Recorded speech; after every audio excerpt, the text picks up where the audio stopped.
Now we're looking at one of the injection molders in our injection molding building. These injection molders use very large and heavy molds that have to be lifted in and out of the molding machines using an overhead crane.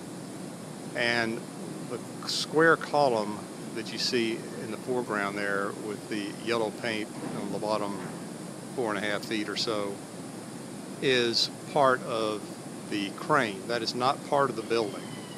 So I'm going to run the camera up and show how there is a cross beam that is bolted and perhaps welded to that column. The column then has a strut to brace it against the roof joist or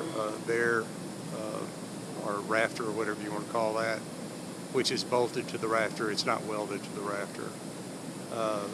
But the square column is part of the crane and could be removed without any damage to the building. Then there's the cross beam. There's another square column you see that's part of the crane system. It also has a strut. It's very difficult from here to see how that strut is attached to the round column, which is part of the building. I can't tell whether that strut is bolted to the round column or welded. Here's a... That way you get a better picture? Well, I need to explain. Eddie, do you know if that strut that's connecting the square column to the round column, is it welded to the round column? It's welded? Yes, sir. Okay. In that case, it could be cut, but I think the strut could be cut, leaving the round column intact and full structural strength. Yeah.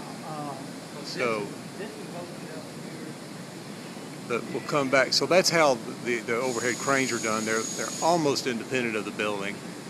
Have to be a little torch cutting of the strut, but that would not damage that could be done without damaging. All the way across is welded, sir. Okay, all right. Yes, sir. So now we'll just come down here to the bottom of this square column and show how it is bolted to the floor. Yes, sir. So if that were to be removed, the nuts can be removed, Yes, sir. column lifted away, and if necessary, the bolts could be cut off at the floor level. Yes, sir.